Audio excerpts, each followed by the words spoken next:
الله.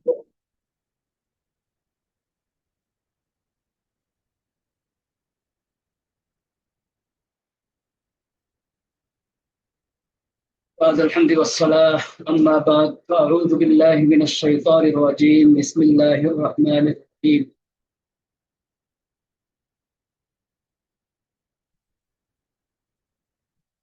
إنا نحن نزلنا الذكر وإنا له لحافظون. وقال النبي صلى الله عليه وسلم: خيركم من تعلم القرآن وعلمه، أو كما قال عليه الصلاة. আল জামিয়াতুল ইসলামিয়া দারুল উলুম বাংলাদেশের উদ্যোগে আয়োজিত নিয়মিত উলুমুল হাদিসের উপস্থিত মাদ্রাসা ইকরাম, আশা করি সকলেই ভালো আছেন। সকলের সুস্বাস্থ্য কামনা করে আজকে নির্ধারিত দরস নাইলুল আওতার কিতাব থেকে শুরু করছি। আলহামদুলিল্লাহ, আমরা এই ফাতরার একেবারে শেষ প্রান্তে এসে পৌঁছেছি।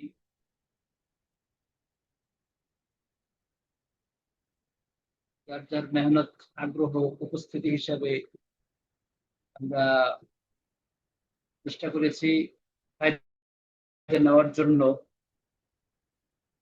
এবং এই চেষ্টা অবশ্যই অব্যাহত থাকবে। তাহলে আমাদের এই চেষ্টা, আমাদের এই সময় দেওয়া, এটা ফলাফল পাওয়া যাবে এবং আমাদের বাস্তব ময়দানে এর উপকার বোঝা যাবে। আলহামদুলিল্লাহ, আমরা এক এক দিন এক এক রেওয়ায়াত নিয়েছি, চেষ্টা করেছি এক একটি মুস্তালাহ হাদিসের যে ইস্তিলাহগুলো খুব পরিচিত, প্রসিদ্ধ, ওই ইস্তিলাহগুলোর সাথে রেওয়ায়াতের মাধ্যমে সরাসরি কিছুটা হইলেও পরিচয় করিয়ে দেওয়া, বোঝার চেষ্টা করা। আজকে আমাদের প্রসিদ্ধ একটি ইস্তিলাহ দাইফ হাদিস। এই দাইফ হাদিস, এই ইস্তিলাহ নিয়ে বহুত কিছু, তো এই ইস্তিলাহ নিয়ে আজকে দরসের মূল আলোচনা থাকবে। আজকে এই পয়েন্টগুলো নিয়ে আলোচনার চেষ্টা করব। প্রথমত, আমাদের নিয়ম অনুযায়ী আমরা একটা দরস গ্রহণ করে আসছি। মুনতাকাল আখবার, যেটি নাইলুল আওতারের মতন, সেই কিতাবের মতন পেশ করব। এরপরে দৃষ্টির তাখরিজ পেশ করব। শাওকানি রহিমাহুল্লাহ এই সম্পর্কে কি কথা বলেছেন, নাইলুল আওতারের মুসান্নিফ, তার কথা, হাদিসি বিষয়গুলো, হাদিসের সাথে সংশ্লিষ্ট বিষয়গুলো আমরা চেষ্টা করব বলার। এরপরে অন্যান্য ইমামগণের কিছু কথা আসবে, এবং বিশেষ করে দাইফ হাদিসের পরিচয়, এর হাকিকত এবং দাইফ হাদিসের হুকুম, এটা নিয়ে আমরা আলোচনা করব। আগের আলোচনাগুলো অল্প সময়ে শেষ করে আমরা দাইফ হাদিস, শাওকানি রহিমাহুল্লাহ বক্তব্যে দাইফ হাদিস বিষয়ে আলোচনা আসছে, সেই সুবাদে আমরা দাইফ হাদিস বিষয়ে আলোচনা, দাইফ হাদিসের প্রকৃতি, স্বভাব, এর পরিচয়, এর হুকুম, এবং শারাইতুল আমাল বিল হাদিস দাইফ, দাইফ হাদিস অনুযায়ী আমল করার শর্ত কি কি, কোন কোন শর্ত সাপেক্ষে দাইফ হাদিস অনুযায়ী আমল করা যায়। আমরা কিতাব পড়লে কিতাবের মধ্যে দেখতে পাই দাইফ হাদিস এর অনুযায়ী আমল করার জন্য কয়েকটি মত আছে। আসলে সেই মত আদৌ ঠিক কিনা, নাকি মতামত, কোনো মতামত নেই, হ্যাঁ একটি মতামত শর্ত সাপেক্ষে আমলযোগ্য। বিষয়টি এরকমই, দাইফ হাদিস শর্ত সাপেক্ষে আমলযোগ্য। আমরা কিতাবা দিতে পাই দাইফ হাদিস অনুযায়ী আমল, কেউ কেউ বলেছেন দাইফ হাদিস অনুযায়ী আমল জায়েজ নেই, কেউ কেউ বলেছেন বিলা শর্ত যায় দাইফ হাদিস অনুযায়ী আমল করা হবে, কেউ কেউ বলেছেন শর্ত সাপেক্ষে আমল করা হবে। এই যে এরকম মতামত, এটা কিতাবেই আছে, কিতাবের বাস্তবতা এটা পাওয়া যায় না।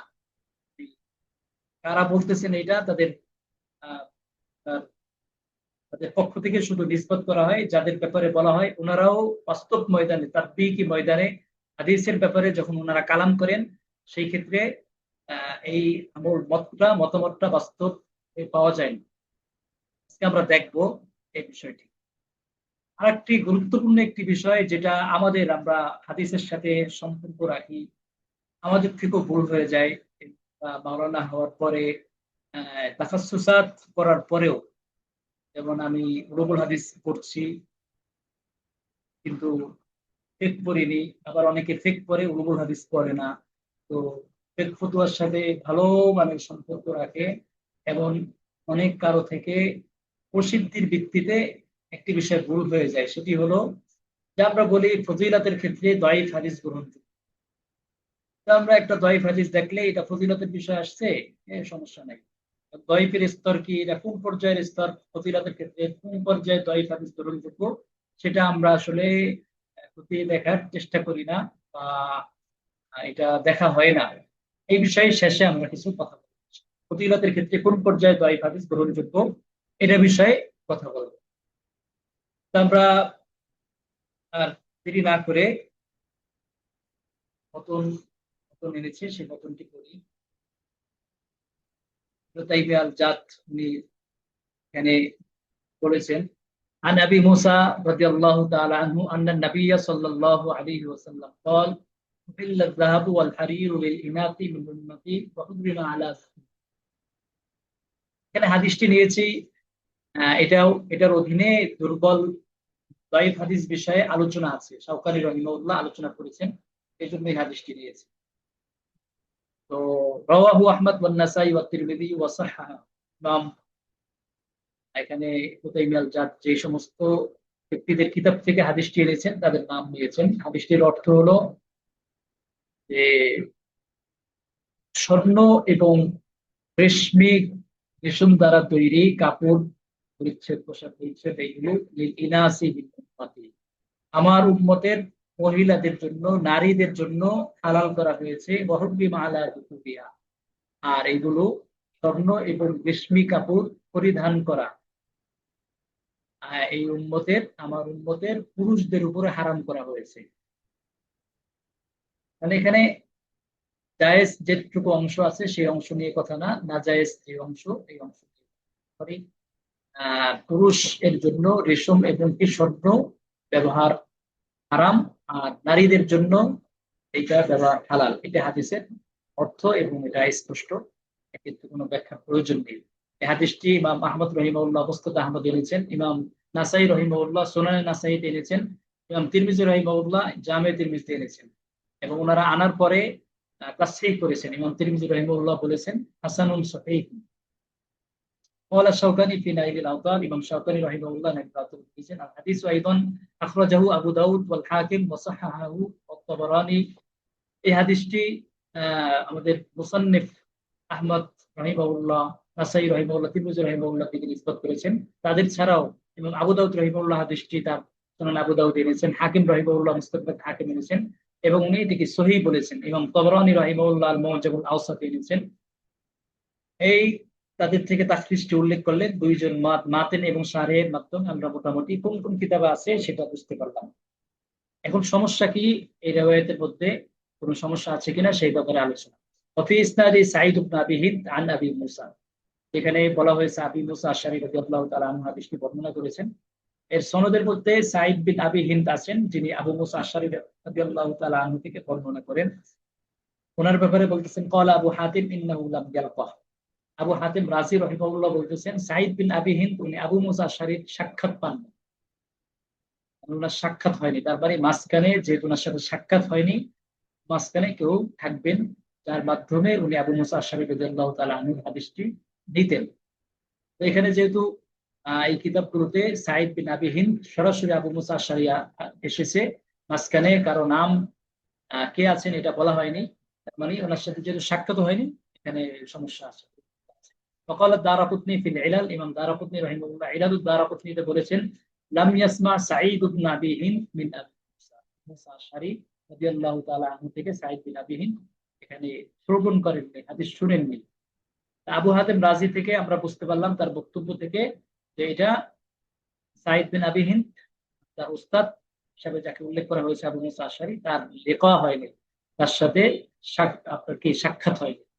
আর দারাকুতনি রাহিমাহুল্লাহ বলছেন সাঈদ বিন আবি হিন্দ আবু মুসা আশআরী থেকে শ্রবণ হয়নি, তার কোনো হাদিস শুনেন নাই। তাহলে এখন দেখা গেল কি, একজন ইমামের বক্তব্য থেকে বোঝা গেল যে তার লেখা হয় নাই, তার সাথে সাক্ষাৎ হয়নি। আরেকজনের বক্তব্য থেকে বোঝা গেল যে তার সাথে তার থেকে তার সামা নাই। এখন দারাকুতনি রাহিমাহুল্লাহর বক্তব্য থেকে এটা সম্ভাবনা ছিল যে সামা নাই কিন্তু লেখা আছে, কিন্তু ওটাও মফি হয়ে গেল আবু হাতিম রাজি রাহিমাহুল্লাহ। তার বাড়ি তার সাথে লেখাও হয় নাই, তার থেকে সামাও নাই, হাদিস শ্রবণও নাই। তাহলে কিভাবে আবু মুসা আশআরী থেকে উনি রওয়ায়াত করবেন? মাঝখানে কেউ আছে, এটা থাকবে অবশ্যই। এটা জেনে রেখে আমরা সামনে যাই। قال ابن حبان في صحيح ابن حبان رحمه الله صحيح ابن حبان বলেছেন হাদিসু সাঈদ ইবনে আবি হিন্দ আন আবি মুসা মালুল লা ইয়াসিহ। সাঈদ বিন আবি হিন্দ তিনি আবু মুসা আশআরী থেকে যে হাদিস বর্ণনা করেন এটি মালুল ত্রুটিযুক্ত, সহিহ না। অর্থাৎ এখানে সমস্যা আছে, এটা উদ্দেশ্য। ওয়াল হাদিস ওয়াস সাহহাহু তিরমিজি। এখানে তিনজন ইমামের বক্তব্য নকল করা হলো যে ওনারা একজন বলেছেন লেখা হয় নাই, আরেকজন বলেছেন তার থেকে সামা নাই, আরেকজন বলেছেন সরাসরি হাদিসটি মালুল, হাদিসটি সহিহ না। এখানে সহিহ দ্বারা ইসতিলাহি সহিহ মানে আমরা বলি সহিহ, দাঈফ, হাসান, এটা উদ্দেশ্য না। বরং নবীজির থেকে আপনার মানে এটা সাবিত হওয়ার ক্ষেত্রে যে শক্তি লাগে সেটা এই হাদিসের মধ্যে নেই। ত্রুটি আছে এখানে, এটা উদ্দেশ্য। আচ্ছা, ওয়াল হাদিস ওয়াকাদ সাহহাহু তিরমিজি। ইমাম তিরমিজি রাহিমাহুল্লাহ হাদিসটিকে সহিহ বলেছেন, কামা যাকারাল মুসান্নিফ, যেটা মুসান্নিফ ইবনে তাইমিয়া আল জাদ করেছেন। ওয়া সাহাহাহু আইদান ইবনে হাজম কামা যাকারাল হাফিজ। ইবনে হাজম জাহিরি রাহিমাহুল্লাহ উনিও এই হাদিসটিকে সহিহ বলেছেন, যেমন হাফিজ ইবনে হাজার আসকালানি রাহিমাহুল্লাহ এই হাদিসের আলোচনা একটা তাখরিজ কিতাবে উনি এটা বলেছেন। ওয়াকাদ রুবিয়া মিন তরিকি ইয়াহইয়া ইবনে সুলাইম আন উবাইদুল্লাহ বিন ওমর আন নাফি আন ইবনে ওমর। এই হাদিসটি ইয়াহইয়া ইবনে সুলাইম, উবাইদুল্লাহ বিন ওমর আর নাফি আন ইবনে ওমর, যেটা সুন্দর সনদ। এই সনদের মাধ্যমে হাদিসটি বর্ণিত হয়েছে। যাকারা যালিকা দারাকুতনি ফিল ইলাল। ইমাম দারাকুতনি রাহিমাহুল্লাহ এই সনদে হাদিসটি ইলালুদ দারাকুতনিতে উল্লেখ করেছেন। কলা, তবে উল্লেখ করার পর তিনি বলে দিয়েছেন ওয়াসসাহিহু আন নাফি আন সাঈদ ইবনে আবি হিন্দ আন আবি মুসা। এখানে যে বলা হলো উবাইদুল্লাহ বিন ওমর আন নাফি আন ইবনে ওমর, এটা ঠিক নয়, বরং ঠিক হলো নাফে নাম ঠিক আছে, কিন্তু সাঈদ বিন আবি হিন্দ, নাফে রহিমাহুল্লাহ ওস্তাদ, তার ইবনে ওমর যে তার আপনার কি আজাদ, তার গোলা আপনার কি বলেন তো, ইবনে ওমর রহিমাহুল্লাহ যে তার মনিব, সেই মনিব থেকে এখানে কি করেন নাই, রিওয়ায়াত করেন নাই। এখানে রিওয়ায়াত করেছেন সাঈদ বিন আবি হিন্দ এর মাধ্যমে আবু মুসা আশআরী থেকে। এখানে একটা বিষয় খেয়াল করেন যে এটা বোঝার, এবং বারবার এটা বলেছি এবং এটা বুঝতে হবে, যদি আমরা হাদিস থেকে এইভাবে ইখতিলাফি সনদগুলো, ইখতিলাফ যে সনদগুলোর মাঝে হয় ওইগুলো থেকে যদি সঠিক ফায়দা নিতে চাই, তাহলে অবশ্যই এই কথাটা একেবারে ভালোভাবে বুঝতে হবে। সেটি হলো, দেখেন এখানে বলেছেন দারাকুতনি রাহিমাহুল্লাহ একটি সনদ উল্লেখ করলেন যে ইয়াহইয়া ইবনে সুলাইম আন উবাইদুল্লাহ বিন ওমর আন নাফি'in আন ইবনে ওমর, এই সনদের মাধ্যমেও হাদিসটি বর্ণিত হয়েছে। দারাকুতনি রাহিমাহুল্লাহ এটা উল্লেখ করেছেন। উল্লেখ করার পরে উনি বলেছেন আসলে এটা তো বর্ণিত হয়েছে, তবে এর বিপরীতে, এর বিপরীতে এর বিপরীতে যেটি বর্ণিত আছে যে নাফে ইবনে ওমর থেকে নয়, সাঈদ বিন আবি হিন্দ আন আবি মুসা, এই যে যে তরিক আছে, এই ইসনাদ আছে, এই ইসনাদটা এই হাদিসটি মাহফুজ। এই সনদের মাধ্যমে হাদিসটি মাহফুজ। ওই আগে যে বলা হলো ওবাইদুল্লাহ বিন ওমর আন নাফি আন ইবনে ওমর, এটার দ্বারা হাদিসটি মাহফুজ না। এখন আপনারা প্রশ্ন করতে পারেন যে এটার দ্বারা মাহফুজ হইলে সমস্যাটা কি? তো ভালো একজন, একটা ভালো সনদ, এই সনদে হইলে তো অনেক ভালো হয়, একবারে আসাহুল আসানিদ বলা হয়েছে এই সনদকে। তো বলা হতো এই সনদে হাদিসটি বর্ণিত হয় নাই, তাহলে বর্ণিত যেহেতু হয় নাই, কেউ এই সনদে বর্ণনা করে নাই, কোন একজন দুর্বল রাবীর ওয়াহামের কারণে এই সনদটি উল্লেখ করে দিয়েছেন, তাহলে আমরা কেন বলতে যাব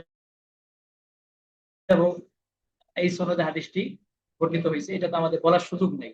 তাই এখানে ইমাম দারাকুতনি রাহিমাহুল্লাহ বলেছেন এই সনদটি কিতাবে চলে আসলেও এবং এই সনদের মাধ্যমে হাদিসটি বর্ণিত হলেও, কিতাবে থাকলেও এই সনদটি দ্বারা হাদিসটি বর্ণিত হয়নি, বরং বর্ণিত হয়েছে নাফে আছেন কিন্তু ওনার ওস্তাদ সাঈদ বিন আবি হিন্দ আন আবি মুসা।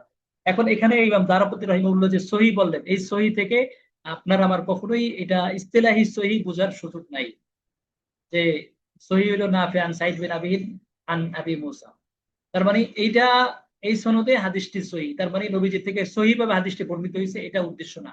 বরং ইয়াহইয়া বিন সুলাইম আন উবাইদুল্লাহ বিন ওমর আন নাফি আন ইবনে ওমর, ওইটার বিপরীতে এটা রাজে, এটুকু উদ্দেশ্য।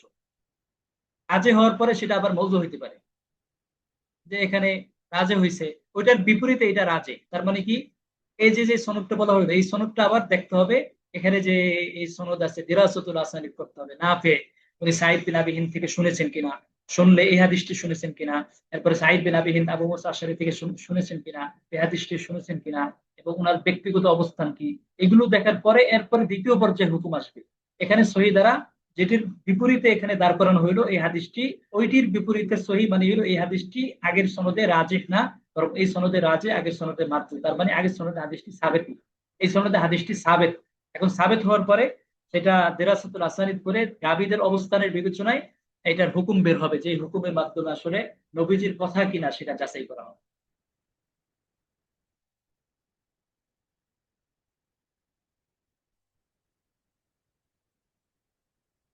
ঠিক আছে, এই পর্যন্ত। ওয়াকাত উখতুলিফা ফি আলা নাফিল, ইমাম নাফে মাওলা ইবনে ওমর ওনার শাগরেদের মধ্যে এই হাদিসের মধ্যে ইখতিলাফ হয়েছে। ফারাওয়াহু আইয়ুব ওয়া উবাইদুল্লাহ বিন ওমর আন নাফিন আন সাঈদিন মিথলাহু, যে আইয়ুব আস-সাখতিয়ানি, উবাইদুল্লাহ বিন ওমর, ওনারা দুইজন নাফে মাওলা ইবনে ওমর থেকে সাঈদ বিন আবি হিলাল যিনি আছেন ওনার মাধ্যমে মিথলাহু মানে এইভাবে বর্ণিত হয়েছে। এইভাবে বলতে এই যে দেখেন পরেরটার মাধ্যমে এইভাবে এটা বোঝা যাবে, রাওয়াহু আব্দুল্লাহ বিন ওমর আল উমরি আন নাফিন আন সাঈদিন আন রাজুলিন আন নবী মুসা। তার মানে আইয়ুব সাখতিয়ানি এবং উবাইদুল্লাহ বিন ওমর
এর পরিচিতি এবং দাইফ হাদিস এর দাইফ হাদিস অনুযায়ী আমল করার শর্ত এবং কি বলে এটার দাইফ হাদিস এর হুকুম নিয়ে যে ইখতিলাফ যেটি বর্ণনা করা হয় এই বিষয়ে আলোচনা করি। তো দাইফ হাদিসের আসলে পরিচয় আমরা যেটা কিতাবে পাই এবং সহজ যেটি সেটি হলো হাসান হতে গেলে যে সমস্ত আওসাফুল কবুল প্রয়োজন হয় সেই সমস্ত আওসাফুল কবুল না থাকলে তাহলে সেটা দাইফ হাদিস হয়ে যাবে।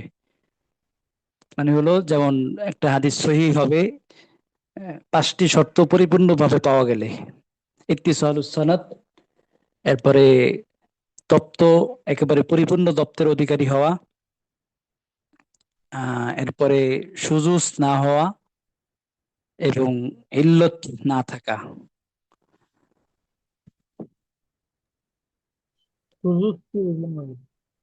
জি, তো পাঁচটা শর্ত একটা কি মানে তাম দপ্তের অধিকারী পরিপূর্ণ হওয়া, সনদ মুত্তাসিল হওয়া, আর সুজুস না হওয়ার একটা কি চারটি সুযোগটা সুজুস না বুঝলাম না। হওয়া, যে সুজুস না হওয়া, ইল্লত না থাকা, দপ্ত পরিপূর্ণ হওয়া, সনদ মুত্তাসিল হওয়া। হুজুর সুযোগটা বুঝলাম না, সুযোগ। ও সুজুস হলো সুজুজের তো সাজ হওয়া, সুজ মানে সুজুজ সাজ, যে সাজ হাদিসের তো বিভিন্ন ইতলাক আছে। এটার প্রসিদ্ধ ই হলো দয়ীফ কোন রাবি তার চেয়ে শক্তিশালী রাবির বিপরীতে রেওয়ায়াত করলে সেটাকে বলা হবে সাজ হাদিস, এটাকেই সুজুজ মাজদার হিসেবে বলা হয়। আর ইল্লত মালুল হওয়া, এখানে যে কোনো সমস্যা, যেমন কলব, সনদের মধ্যে কলব আসা মানে পরিবর্তন করে ফেলা, রাবি রাবি কোন রাবি নামের মধ্যে পরিবর্তন করা অথবা আগে পরে উল্লেখ করা, বা রফা ওয়াকফের ইখতিলাফ, এই যে আমরা যেখানে এখানে দেখাচ্ছি কেউ সনদের মধ্যে একজন ব্যক্তি বাড়িয়ে দিয়েছে আর একজন ওটা বাড়ায়নি।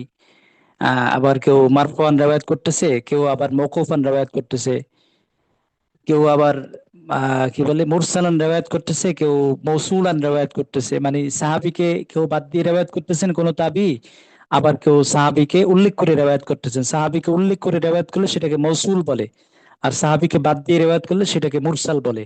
আবার নবীজির দিকে সরাসরি নিসবত করলে সেটাকে মারফু বলে। আবার বক্তব্যটি নবীজির দিকে নিসবত না করে শুধুমাত্র সাহাবীর দিকে নিসবত করলে সেটিকে আহ মাওকুফ বলে। এই যে যে ইখতিলাফ, এই ইখতিলাফ গুলো থেকে মুক্ত হইতে হবে। তার মানে সহি হইতে গেলে মালুলও হতে পারবে না, আবার কি বলে সাজও হইতে পারবে না। সাজের মধ্যে একটা ইতলাক বললাম, যে কোনো দুর্বল রাবী তার চেয়ে তুলনামূলক শক্তিশালী রাবীর বিপরীত করা। অর্থাৎ একজন দুর্বল রাবী হাদিসের মধ্যে একটি অতিরিক্ত অংশ বৃদ্ধি করেছে, যেটা সবল রাবী শক্তিশালী রাবীর ওইটা বৃদ্ধি করেনি। তখন এই তার বৃদ্ধিকরণের এই কাজটাকে বলা হবে এটা সাজ হয়েছে। তার এই সাজ যদি গ্রহণযোগ্য, মানে সাজ হিসাবে যদি কোনো হাদিস আপনার ধরে নেওয়া হয়, তখন সেই হাদিসটি সহিহ হয় না। আচ্ছা, তো এখানে একটা হাদিস সহিহ হওয়ার জন্য এই যে যে শর্তগুলো আছে, সনদ মুত্তাসিল হওয়া, এবং দপ্তের অধিকারী হওয়া, এবং সাজ না হওয়া, ইল্লত না হওয়া ইত্যাদি, এইগুলো যদি পরিপূর্ণভাবে পাওয়া যায় তখন একটা হাদিস সহিহ হয়। আর যদি এখান থেকে দপ্তের ক্ষেত্রে শুধুমাত্র, বাকিগুলো ঠিক থাকবে কিন্তু দপ্তের ক্ষেত্রে শুধুমাত্র সমস্যা আসবে, মানে হলো যদি দপ্তের ক্ষেত্রে একটু কমে যায়, আপনার কমে যাওয়ারই হইলো কারো দপ্তর সাইউল হিফস রাবি চলে আসলো, তখন সাইউল হিফস রাবি চলে আসলে তখন এটা ওই সহি আর থাকে না, হয়তো বা একাধিক সনদ আসলে সেটা আমাদের ইবনে হাজার আসকালানি রাহিমাহুল্লাহর বক্তব্য অনুযায়ী একাধিক সনদ আসলে সেটা সহি লিগাইরি হয়ে যায়। আর যদি কোনো সনদ না আসে, দপ্তর একটু কম হয়, তখন সেটা হাসানের স্তর থাকে।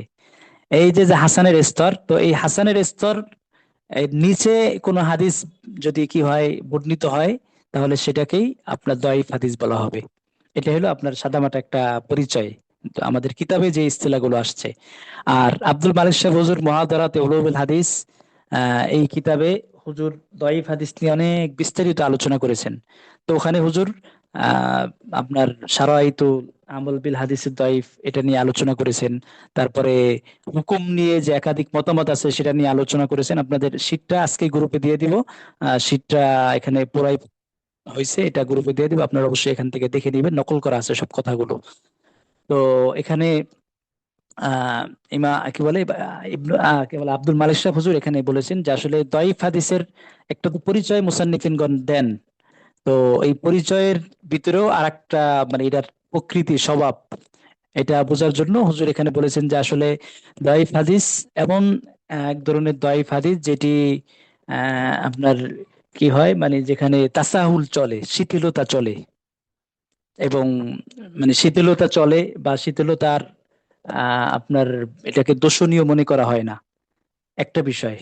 এরপরে দয়ীফ হাদিসের ক্ষেত্রে শিথিলতা চলার পাশাপাশি আহ, আর যে বিষয়ে ই করা হয় সেটি হলো মানে আহকাম গুলো এর মাধ্যমে সাব্যস্ত করা যায় না, আহকাম গুলো এর মাধ্যমে সাব্যস্ত করা যায় না। মানে হলো যেহেতু এখানে শিথিলতা চলে আসছে, শিথিলতা চলে আসছে বলতে রাবীদের ক্ষেত্রে দুর্বলতা থাকলেও তার বর্ণনাটা নেওয়া হবে দয়ীফ হাদিস হিসাবে। এই কারণে এখানে শিথিলতা যেহেতু চলে আসছে, তাই এটা খাস যেমন আহকামে খমসা, পাঁচটা আহকাম, ওইগুলোর ক্ষেত্রে দয়ীফ হাদিস দিয়ে দয়ীফ হাদিস অনুযায়ী ওগুলো সাব্যস্ত করা, এটার আমরা চলবে না। মানে হইলো তাহলে কি চলবে, ফজিলতের ক্ষেত্রে চলবে। তো এটার একটা হলো তাসাহুল চলবে, তারপরে হইলো এটার একটা স্তর থাকবে যেটা মাতরুক, ওয়াহি, এইগুলো থেকে একটু উঁচু স্তরের হবে। কিন্তু আপনার তাসাহুল চলবে, মানে হলো হাসানের যে আওসাফুল কবুল যেগুলো আছে, মানে এই হাসান হইতে গেলে তো অন্যান্য শর্তগুলো থাকতে হয়, অন্যান্য শর্তগুলো থাকতে হয়, কিন্তু সেই শর্তগুলো দয়ীফ হাদিসের মধ্যে থাকবে না। অন্য শর্তকে ইত্তিসালুস সনদ, ওখানে হয়তো বা ইত্তিসালুস সনদ চলে যাবে, এটাও দায়ীফ হবে। বা দপ্ত তাআম্মুদ দপ্ত না হয়ে খফুজ দপ্ত হয়ে, এখানে যদি খফুজ দপ্ত হইতে গিয়ে যদি সাইয়ুল হিফস হয়ে যায়, এটা দায়ীফের মধ্যে চলে আসবে। এরপরে আপনার যদি শ্বাস সুজুজ এর বিষয়, সুজুজের মধ্যে বিভিন্ন স্তর আছে। কিছু সুজুজ আছে যে আপনার সুজুজ ইসনাদি, সুজুজ মানবী। তো সুজুজ মানবী যদি চলে আসে, মতনের মধ্যে যদি চলে আসে, অর্থাৎ এমন একটি বিষয় কোন একজন রাবী নিয়ে আসলো যেটা অন্য কেউ বলে নাই, এবং সেই অতিরিক্ত বিষয়টি এমন একটি হুকুমের সাথে সংশ্লিষ্ট বা এমন একটি বিষয়ের সাথে সম্পৃক্ত যে ওই একজন ব্যক্তি দ্বারা এই এত গুরুত্বপূর্ণ দিনের বিষয়টি সংরক্ষিত হওয়া সম্ভব নয়। এই ধরনের সুজুজ হইলে তখন সেটা দাইফ হাদিসের ক্ষেত্রেও চলবে না।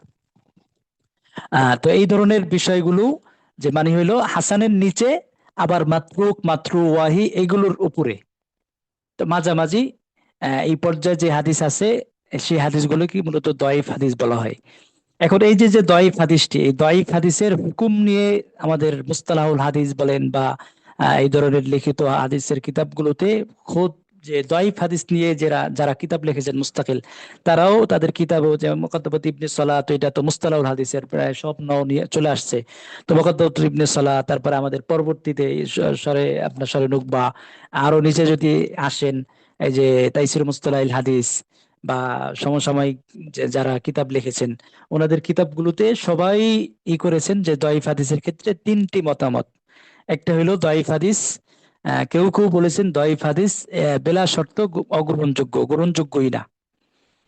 আচ্ছা, আর দল বলেছেন দয়ীফ হাদিস এটা আপনার একেবারে শর্ত ছাড়া গ্রহণযোগ্য। আরেক দল বলেছেন দয়ীফ হাদিস শর্ত সাপেক্ষে গ্রহণযোগ্য। এই যে তিনটা মতামত, এই তিনটা মতামত আব্দুল মালিক শাহ হুজুর মহাদারাতে উলুমুল হাদিসে উল্লেখ করার পরে বলেছেন আসলে যে যারা বলেন যে দয়ীফ হাদিস শর্ত ছাড়াই গ্রহণযোগ্য, তাদের বক্তব্য ঠিক না। এটা কেউ বলে নাই, মানে কারো বক্তব্যে বাহ্যিক বক্তব্য থেকে বোঝা আসলেও তারা আমলি ময়দানে তাতবিকি ময়দানে এই বক্তব্যের কোনো অস্তিত্ব নাই। আবার যারা বলে দয়ীফ হাদিস কোনো শর্ত ছাড়াই গ্রহণযোগ্য, কোনো শর্ত রেয়াত করা হবে না, তাহলেও এটাও তাদের বক্তব্য। এই বক্তব্যটা শুধু বক্তব্যই, কিতাবের ভাষায়, কিন্তু এই বক্তব্যটা বাস্তবে পাওয়া যায় না। কারণ হলো দয়ীফ হাদিসের একটা প্রকার তো মুনকার, আর একটা প্রকার মাউদু, এগুলো সব দয়ীফ হাদিসের প্রকার। আহ তো এখন যদি দয়ীফ হাদিস শর্ত ছাড়া সব দয়ীফ গ্রহণযোগ্য, তাহলে তো আপনার এই মুনকার, মাউদু, মাত্রু, ওয়াহি এই হাদিসগুলো এটার প্রকারের অন্তর্ভুক্ত হওয়াতে এগুলো অনুযায়ী আমল করা আসতেছে। তো তার মানে বোঝা গেল বাস্তবতা বহির্ভূত এই বক্তব্য। তা তার মানে হুজুর বলছেন এখানে সঠিক বক্তব্য হলো দয়ীফ হাদিসের ক্ষেত্রে শর্ত সাপেক্ষে গ্রহণযোগ্য। এখন এই দয়ীফ হাদিস শর্ত সাপেক্ষে আমলযোগ্য শর্তগুলো কি? এই শর্তগুলো উল্লেখ করার ক্ষেত্রে মোটামুটি সবাই এই শর্তগুলো উল্লেখ করেছেন মৌলিকভাবে তিনটা শর্ত। এক নম্বর হইলো যেটাকে হাফেজ সাখাওয়ী রহিমাউল্লাহ, ইবনে হাজার আসকানী রহিমাউল্লাহ থেকে এই শর্তগুলো উল্লেখ করেছেন, যে তার আল কওলুল বাদী কিতাবে উল্লেখ করেছেন। তো ওই কিতাবে উল্লেখ করার পরে এটা আব্দুল মালিক শাহ হুজুর তার মুহাজারাতুল উলুমুল হাদিসে এনেছেন, সবাই এইগুলো এনেছেন। তো ওখানে সাখাওয়ী রহিমাউল্লাহ, ইবনে হাজার আসকানী রহিমাউল্লাহ থেকে যখন উল্লেখ করছেন, তখন উল্লেখ করার ক্ষেত্রে প্রথম শর্তটি, তিনটি শর্ত, এটার মধ্যে প্রথম শর্তটি উল্লেখ করেছেন, বলেছেন মুত্তাফাকুন আলাইহি, মানে ইমামদের কাছে, মুহাদ্দিসিনে কিরামদের কাছে প্রথম শর্তটি একেবারে সবাই মেনে নেয়। যদিও আব্দুল মালিক সাহেব বলেছেন যে এটা সবাই মানেনি, কারো কারো ইখতিলাফ আছে, ইজমা দাবি না করাই ভালো। যে প্রথম শর্তটি হলো দউফটা একেবারে শাদীদ পর্যায়ে না হওয়া, মানে দুর্বল হাদিসের মধ্যে যে দুর্বলতার কারণে দউফটা আসছে সেটা শাদীদ পর্যায়ে না হওয়া। মানে হলো কি, সাধারণ দুর্বল থাকা, যে মনে করেন যে সাইয়ুল হিফস, যার স্মৃতিশক্তিতে দুর্বলতা আছে, এমন রাবীর মাধ্যমে বর্ণিত হয়েছে। এখন একজন মুত্তাহাম্বিল, এখানে দুইটা বিষয়, একটা হলো দপ্ত আর একটা হলো আদালত। মানে আমরা যে সমস্ত রাবীদের রেওয়ায়াত গুলো মাত্র আমরা মারদুদ বলি, মানে আসবাবুর রদ দুই দিক থেকে হয়। একটা হলো আদালতের ব্যাপারে কারো কালাম চলে আসলে, তো আদালতের ব্যাপারে কালাম চলে আসলে সেটাও মারদুদ। আবার কারো দপ্তরের ক্ষেত্রে কালাম চলে আসলে সেটাকেও আসবাবুর রদ হিসাবে উল্লেখ করা হয়। তো আদালতের ক্ষেত্রে কালাম চলে আসলে, যেমন কেউ কাজ্জাব বলা হইলো বা মুত্তাহাম বিল কাজিব, তাদের রেওয়ায়াত তো আর চলবেই না। কেউ কেউ ফাসেক বলছে, তো ফাসেক বা ফুসুক, এই যে ফিসকের কারো গুণান্বিত হইলে এটার মধ্যে আবার ভাগ আছে, যে কেউ কি করলে এমন ফিসকের সাথে জড়িত যে ফিসকটা আসলে তার রেওয়ায়াতের মধ্যে কোনো তাসির সৃষ্টি করে নাই, সাধারণ পর্যায়ের আপনার কি বলে এবার এই ফিস্কের ক্ষেত্রে তো এটা কথা না, আফওয়ান আমি বেদাতের কথা বলতেছি। ফিস্ক তো এটা তআত থেকে বের হওয়া এই অর্থে, যে কারো যদি ফিস্কের ক্ষেত্রে তো স্তর আছে, যে এমন প্রকাশ্য পাপাচারে লিপ্ত সে, তার ওই রেওয়ায়াতটা মানে তার প্রতি আস্থা রাখা যায় না, যে সে নবীজির কথাটা সঠিকভাবে মানুষের কাছে পৌঁছাবে, নিজস্ব স্বার্থ উদ্ধার করবে না, এরকম আপনার কি তার উপর আস্থা রাখা না যায় না, তাহলে তার ক্ষেত্রে তো এই ফিস্কটা তো আপনার চলবে না। এরপর আরেকটা হলো বেদাত। তো বেদাতের ক্ষেত্রে যেটা একটু আগে বলছিলাম, যে বেদাতের ক্ষেত্রে যেমন কেউ যদি এরকম বেদাতে জড়িত হয়, যে যেই বেদাত সাধারণ পর্যায়ে বেদাত মানে যুগ হিসাবে ওই বেদাতে বা ওই ধরনের ব্যাখ্যা সাপেক্ষে তারা জড়িত হয়েছে। কিন্তু এরকম বেদাতে জড়িত যে কেউ জড়িত হয় তাকফিরের দিকে নিয়ে যায়, অথবা ওই বেদাত বেদাত তাকফিরের দিকে নেওয়ার পাশাপাশি সে ওই বেদাত সাব্যস্ত করার জন্য সে রেওয়ায়াত করছে, রেওয়ায়াতের বিষয়বস্তু তার বেদাতকে সমর্থন করে, তাহলে এই বেদাতও সমস্যা হবে। তার মানে আদালতের ক্ষেত্রে যদি কেউ এই পর্যায়ে হয় তাহলে তার রেওয়ায়াত সমস্যা হবে। আর যদি দপ্তের ক্ষেত্রে, এখানে দপ্তের ক্ষেত্রে আবার ভাগ করা হয়েছে সাইউল হিফজ সাধারণ, মানে যার আপনার অনেক 100টা রেওয়ায়াত করছে, 100 রেওয়ায়াতের মধ্যে ভুল হয়েছে অর্ধেক বা 45, আর বাকি অর্ধেকের বেশি ঠিক আছে, এরকম হইলে তখন তার তার ক্ষেত্রে যদি আরেকজনের সমর্থন পাওয়া যায়, তখন এই ধরনের হাদিস রাবির হাদিসটি হাসান লিগাইরি হয়ে যায়। তো এখানে বলছিলাম যে আমাদের যে তিনটা শর্ত, তিন শর্তের মধ্যে 1 নম্বর শর্ত হলো দৌফটা সাদিদ না হওয়া। তো দৌফটা সাদিদ না হওয়া, এটা আশা করি বুঝতে পেরেছেন যে সাধারণ সাইয়ুল হিফজ দপ্তের ক্ষেত্রে কালাম হওয়া, আদালতের ক্ষেত্রে কালাম হইলে তার দৌফটা সাদিদ হয়ে যায়। দপ্তের ক্ষেত্রে কালাম হওয়া, এবং এটা এই পর্যায়ে দুর্বল যে অন্য রেওয়ায়াত যদি তার পক্ষে পাওয়া যায়, তার বিষয়বস্তুর অধীনে সমর্থন করে এরকম পাওয়া যায়, তখন সেটা হাসান হয়ে যায়। তো এই পর্যায়ে দৌফ হইলে তখন সেটাকে সাদিত হবে না, এটা একটা।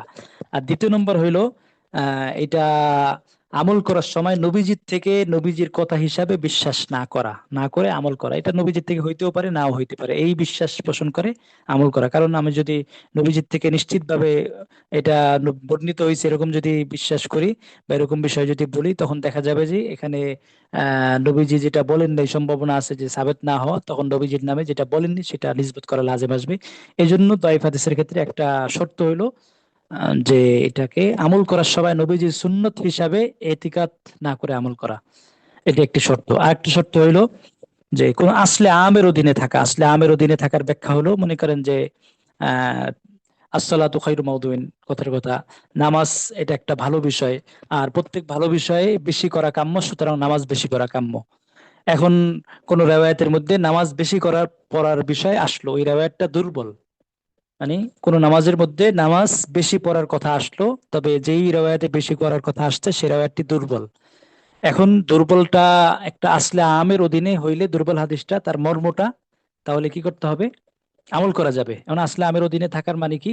যেমন একটা আপনার আসলে আম বা শরীয়তের একটা স্বতঃসিদ্ধ বিষয় হলো প্রত্যেক ভালো কাজ করা, এটা আগ্রহ বিভিন্ন নজ দ্বারা সাব্যস্ত।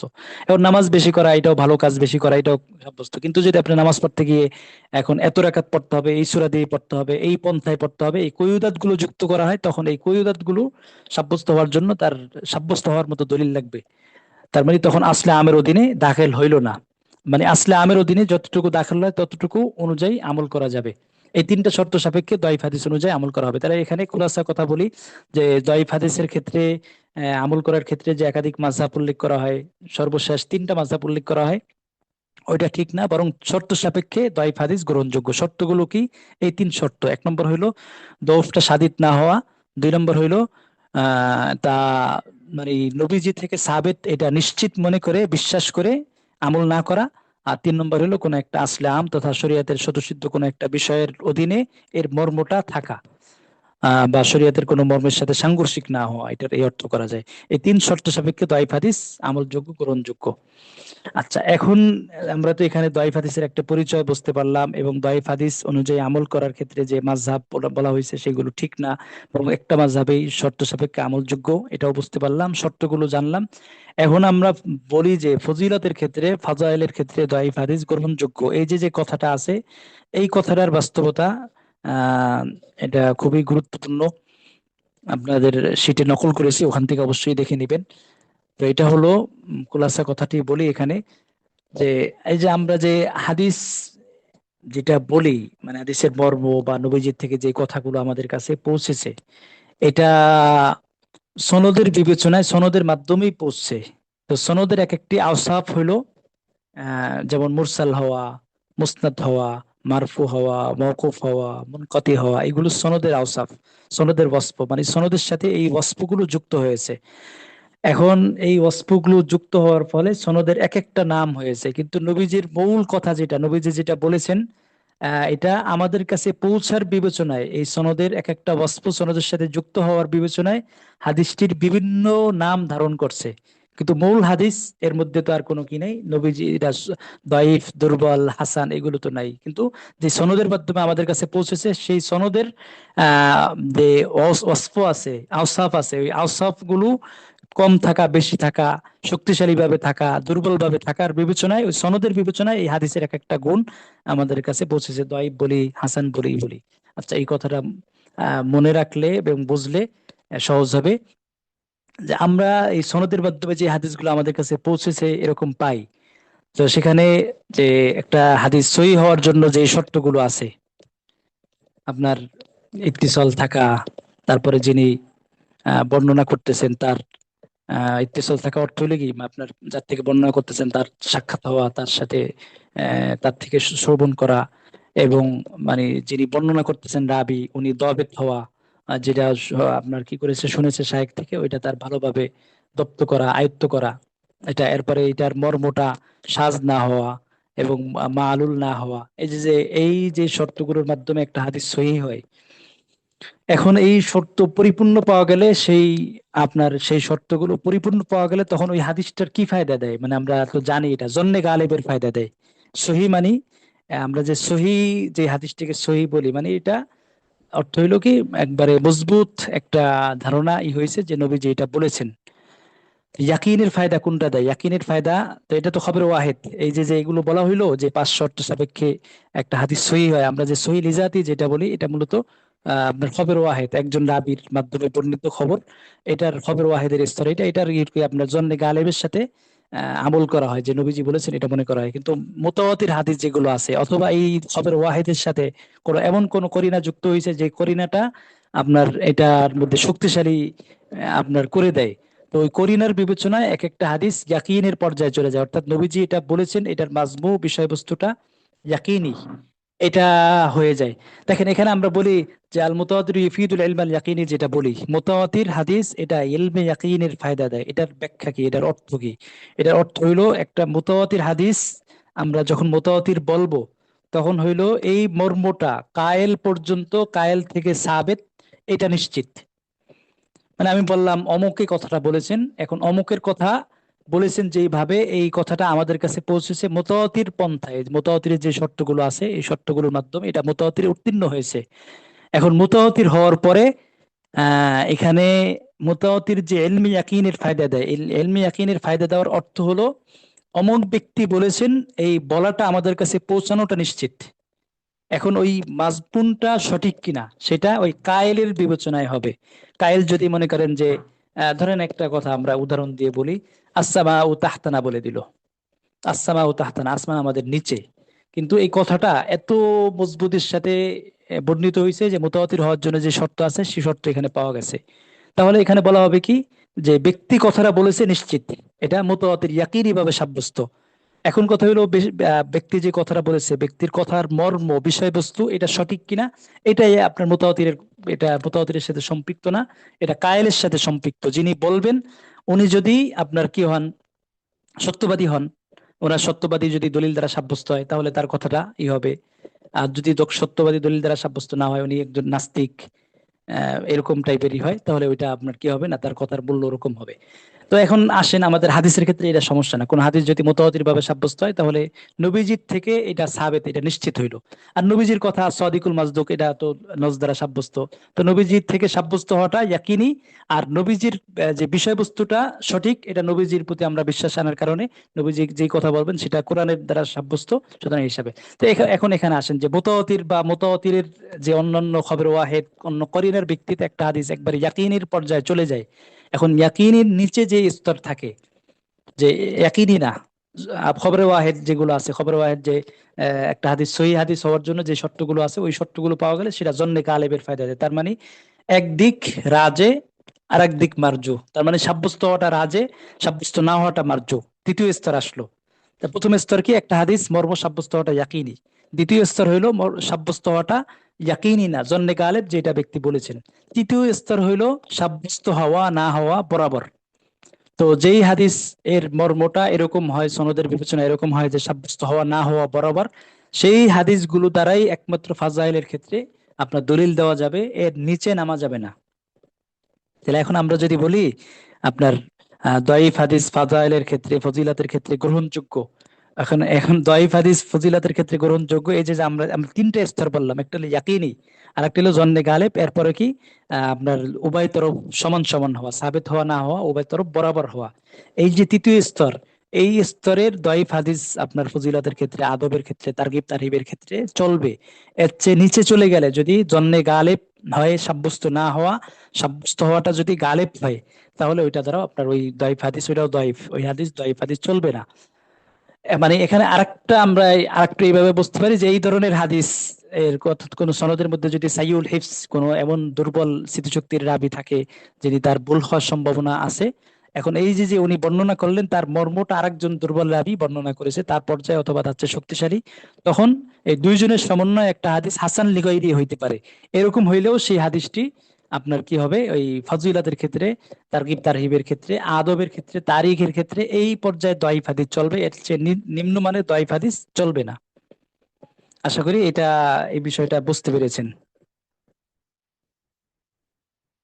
মানে হাদিসের মর্মর বিবেচনায় ভাগ করা হয়েছে, ইয়াকিনি, একটা হলো জন্নে গালেব, আর একটা হলো এর চেয়ে নিচে, যে উভয় পার্শ্ব বরাবর, সাবেত হওয়া না হওয়া দুই পার্শ্বই কি বরাবর।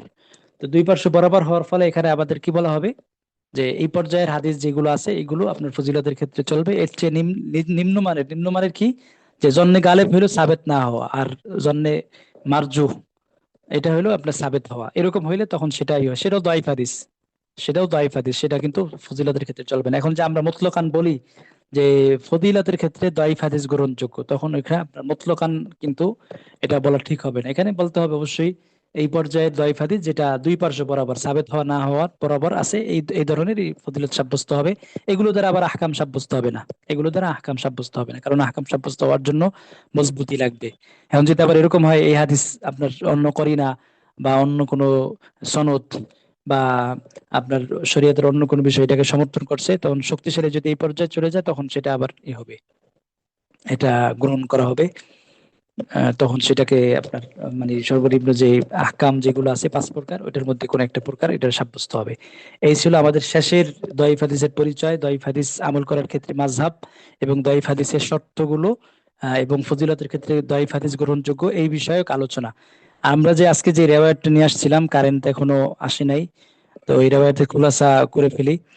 তো এই রেওয়ায়তের মধ্যে এখানে দেখা যাচ্ছে যে যেই রাবি বর্ণনা করেছেন, মানে আবু মুসা আশআরী রাদিয়াল্লাহু তাআলা আনহু, সাহাবীউল হাদিস, ওনার থেকে সাইদ বিন আবি হিন্দ নামক রাবি রেওয়ায়াত করেছেন।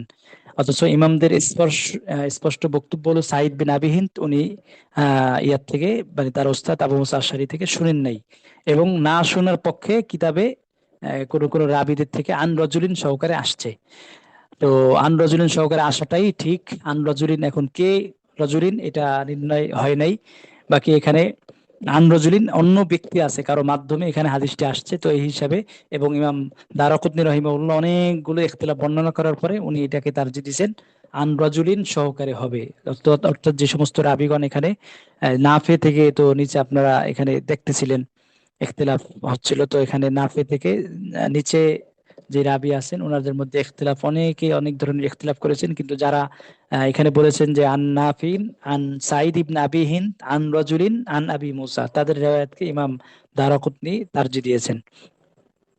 আর এখন ওই ইমাম তিরমিজি রাহিমাহুল্লাহ যেটাকে আপনার কি বলছেন, হাসান বলছেন, মানে হাসান সহি বলছেন, বা অন্যান্য ইমামগণ ইবনে আজম জাহিরি, পরে হাকিম রহিমাহুল্লাহ ওনারা যে সহি বলছেন, এটার অর্থ হলো আসলে ওনারা মর্মটা, এই মর্মটা তো আরো অনেক দলিল দ্বারা সাব্যস্ত, ওই মর্মের বিবেচনায় ওনারা এটাকে হাসান সহি বলে দিয়েছেন। কিন্তু ইমাম তিরমিজি রহিমাহুল্লাহর সাধারণত উনি যেটা করেন, এখানে যদি সনদের মধ্যে যদি কিতাব বা কোনো সমস্যা থাকে উনি বর্ণনা করে দেন, কিন্তু এখানে দেখলাম যে উনি এটার উপর কালাম, এইভাবে কালাম করে রাখছেন যে হাদিসটা হাসান সহি, এটা তো বলে রাখছেন। এখানে কালাম এই করেন নাই, তাফসিলি কালাম করেন নাই। বাকি এখানে ওই এটা বর্বর বিবেচনায় ওনার হুকুমটা মেনে নেওয়া যায় যে এটা হাসান সহি পর্যায়ে হতে পারে। অন্য যেহেতু এটা সহি বুখারীর মুসলিম, সহি বুখারী মুসলিমের হাদিস দ্বারা এটা সাব্যস্ত হয় যে এটা এই বিষয়ক হাদিস অন্য সাহাবী থেকে আছে। এবং ইমাম তিরমিজি রাহিমাহুল্লাহ একটা যেটা করেন নফিল বাব বলে অনেক সাহাবীর দিকে ইঙ্গিত করেন, তো অনেক সাহাবী থেকে এই হাদিসটি বর্ণিত আছে, ওই বিবেচনায়ও ওনার হুকুম অনেক সময় দেন। তবে হাসানুন সহিহুন এটা আপনার বললে উনি কোনো সমস্যা থাকলে ওদিকে ইঙ্গিত করে দেন। কিন্তু এখানে ওই হয়তো বা ওনার এটাই ব্যাখ্যা নিতে হবে যে হাসান বলার দ্বারা উনি ওই এখানে সমস্যা আছে এর দিকে ইঙ্গিত করছেন, কিন্তু সাধারণত ওই আপনার কি বলে ওই তাফাররুদ যদি কেউ করে, একাকী বর্ণনা করে বা কোনো রাবির সমস্যা হয়, তো কালাম করার পরে আম বাবের হিসাবে কালাম করার পরে পরে আবার শেষে ই করে দেয়, মানে বলে দেয় যে এখানে এই সমস্যা আছে, কিন্তু এটার মধ্যে ওরকম কিছু বলেন নাই। কিন্তু ইবনে হিব্বান রাহিমাহুল্লাহ উনি তার সহিহ ইবনে হিব্বানে নিয়ে আসছেন, কিন্তু এখানে কালাম করে দিয়েছেন, এটা মালুল। মালুলের অর্থ হইলো এখানে যে সনদে উনি নিয়ে আসছেন এই সনদের মধ্যে সমস্যা আছে, মানে ইনকিতা আছে, মাঝখানে কাকে বাদ দেওয়া হয়েছে ওইটা উল্লেখ নাই, মাঝখানে কেউ ছুটে গেছে, এই জন্য উনি মালুল লা ইয়াসিহু বলে দিয়েছেন। তার মানে এখানে যে সনদে এখানে উনি তো আর সনদ উল্লেখ করেন নাই মতনে, কিন্তু এটা যে সনদে প্রসিদ্ধ সুনানে আপনার সুনানে আরবার মধ্যে যে সনদে আসছে, জামে তিরমিজি, সুনানে নাসাই, সুনানে ইবনে মাজায় এটা আসছে, সুনানে নাসাই তো আসছে, হ্যাঁ সুনানে ইবনে মাজায়, ইবনে মাজায় না, সুনানে ইবনে মাজা আসেনি, তিনটায় আসছে, তিন সুনানে। এবং আপনার অন্যান্য যে মুস্তাদরাক হাকিম, সুনানে কুবরা বাইহাকি, এইগুলো কিতাবগুলোতে তাখরিজ তো করেছি, ওখানে এগুলো থেকে এগুলোতে আসছে। তো সব কিতাবেই এটা আসছে এইভাবে, আন সাইদ বিন আবি হিন্দ আন আবি মুসা, এটা বলে আসছে, এইভাবে আসছে। তো এটা এইভাবে আসার কারণে ওনারা কি করছেন, কালাম করে দিয়েছেন যে এইভাবে আসাটা, যেহেতু মাঝখানে লেখা নাই এবং লেখাটা সম্ভব না, ওনার বয়সের বিবেচনায় লেখা সম্ভব না, এই হিসাবে এখানে ই চলবে না, মানে মালুলাই বলতে হবে, মাঝখানে কে আছে এটা জানা নেই। তখন অবশ্য এটা, যেহেতু উনি সাইদ বিন আবি হিন্দ উনি তাবিঈ, এটা আবু মুসা আশআরীর ই করছেন, আবু মুসা আশআরী রাদিয়াল্লাহু তাআলা আনহু থেকে অল্প ব্যবধানে উনি করছেন। তো উনি তাবিঈর যুগে, তো খায়রুল কুরুন হিসাবে ওনার রেওয়ায়াতটা অবশ্যই অন্য যেখানে ইনকিতা, ওই ইনকিতার চেয়ে মজবুত হবে অবশ্যই, এটা মানে অত দুর্বল হবে না। কিন্তু এখানে যেহেতু ইনকিতা আছে, এটা ইনকিতার ভিত্তিতে ইনকিতা কে মাঝখানে কি পড়ছে ওইটা জানার আগ পর্যন্ত এটা আমল থেকে আপনার তাওয়াক্কুফ করতে হয়, মানে এটা মর্ম অনুযায়ী আমল করাটা ঠিক হয় না ইনকিতা। তো এখন এখানে মর্ম অনুযায়ী এই সনদের বিবেচনায় এটা মর্ম অনুযায়ী এটার আপনার দায়ীফ বলতে হবে, অবশ্যই দায়ীফ বলতে হবে। কিন্তু এটা যদি এই মতনটা অন্য সাহাবীদের থেকে বর্ণিত হাদিস দ্বারা, যেহেতু এটা সাব্যস্ত মতনটা মর্মটা, ওই মতনের বিবেচনায় এই হাদিসটা সহি বলা যাবে, কিন্তু এই নির্দিষ্টভাবে এই সনদের বিবেচনায় এই হাদিসটি অবশ্যই দায়ীফ বলতে হবে। যেমন শোয়েব আর্নাউদ সাহেব সহ ওনারা যে হুকুম দেন, বলেন যে হাদা হাদিসুন দায়ীফুন বিহাদাল ইসনাদি, প্রথম বলেন যে সহিহুন ওয়াহাদা ইসনাদুন দায়ীফুন, মানে হাদিসটি সহি তবে এই ইসনাদটি দায়ীফ, এরকম তারা হুকুম দেন। তো এখানেও এরকমই আসবে, হাদিসটি সহি তবে এটার এই সনদে হাদিসটি দুর্বল হবে। যে আজকে আলোচনা এখানেই আমরা শেষ করব, এখনো তো কারেন্ট আসে নাই, তা আমি কারেন্ট আসলে ইনশাল্লাহ শীটটা আপনাদের গ্রুপে দিয়ে দিব, ওখান থেকে দেখবেন অবশ্যই ইনশাল্লাহ। এখন আজকে যে আলোচনাগুলো হইলো, এই আলোচনার উপরে আপনি তো এখনো একাই আছেন, তো কোনো প্রশ্ন বা মোজাকারা থাকলে করেন।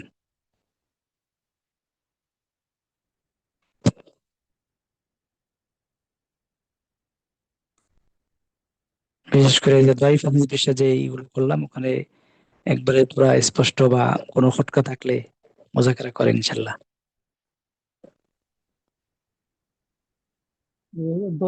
দৈবের বিষয়টা আর কি, ওই জি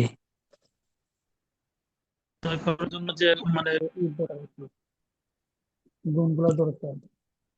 ওই গুণ না জি থাকলে তো দৈব সমস্যা হবে। জি জি, মানে সহি এবং হাসান হইতে গেলে যে সমস্ত ওয়াসফ থাকতে হয়, ওই সমস্ত ওয়াসফ না থাকলে সেটা দাইফ হবে। জি, জি।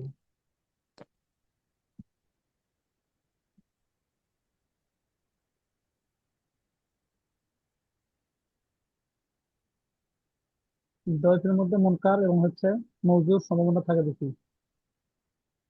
হ্যাঁ, দাইফের মধ্যে দাইফের এটার একবারে আসার সবচেয়ে নিকৃষ্ট নিম্নমানের হইলো এটা মৌজু দাইফের, দাইফ হাদিসের এই প্রকার।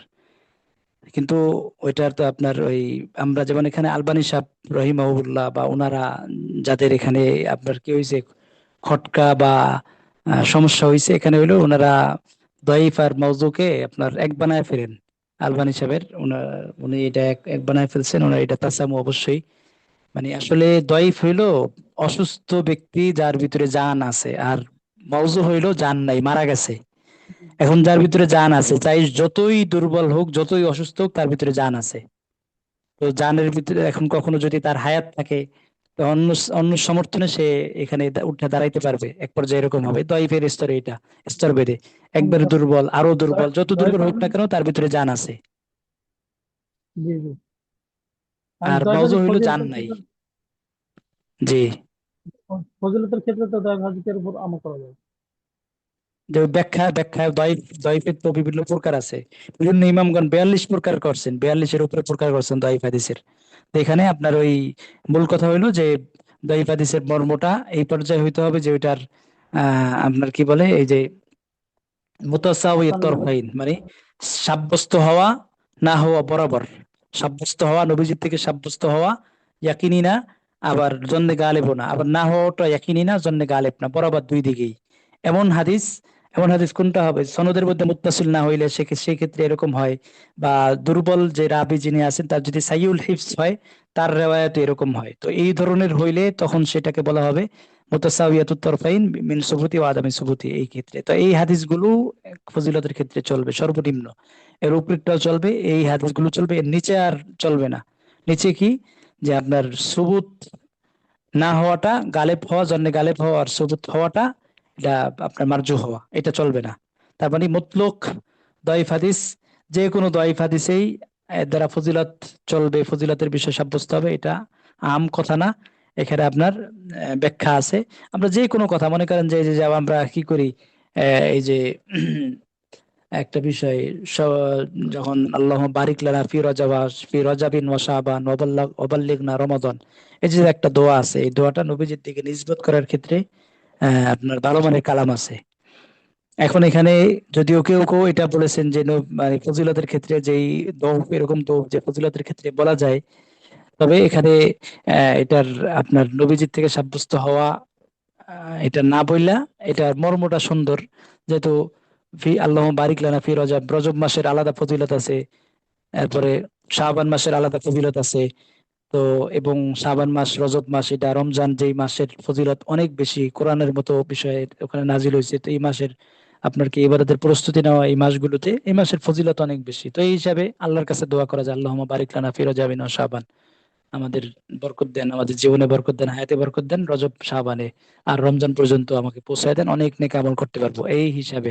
কিন্তু এটা নবীজির কথা, নবীজি বলেছেন, নবীজি এই দোয়া করেছেন, এটা সরাসরি আপনার এইভাবে না বলাটা ভালো রিওয়ায়াতের অবস্থার বিবেচনা। এখন যদি কেউ বলে দয়ফ হাদিস গ্রহণযোগ্য ফজিলাতের ক্ষেত্রে, এটা বলবো, এটা আপনার হবে দয়ফ, এটা কোন স্তরের দয়ফ একেবারে, এটা আপনার ওই যে কি বলে মুতাসাউইয়াত তরফাইন, এটারও নিচে নাইমা যায়।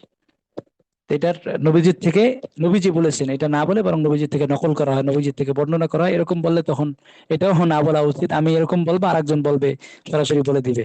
তো এটার ক্ষেত্রে দোয়া, সুন্দর একটা দোয়া, আল্লাহুম্মা বারিক লানা ফি রজাবিন ওয়া শাবান, এইভাবে দোয়া হিসাবে এটা পড়াটাই ভালো। এরকম অনেক প্রসিদ্ধ বিষয় আছে, যে প্রসিদ্ধ বিষয়গুলো মানে বলা হয় যে ফজিলতের ক্ষেত্রে দুর্বল হাদিস গ্রহণযোগ্য, এই জন্য এটা চলবে, আর কোনো কথা নাই এখানে, এক কথায় সব শেষ, এটা এক কথায় সব শেষ হওয়ার বিষয় না। এটা দুর্বলটার স্তরটা কি, ওই স্তর হিসাবে এটা বলতে হবে। আল্লাহ।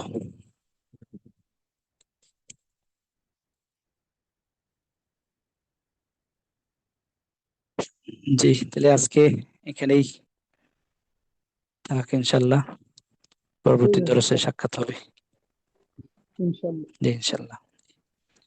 আসসালামু আলাইকুম রহমতুল্লাহ। ওয়ালাইকুম আসসালাম রহমতুল্লাহ বরকাতুহ।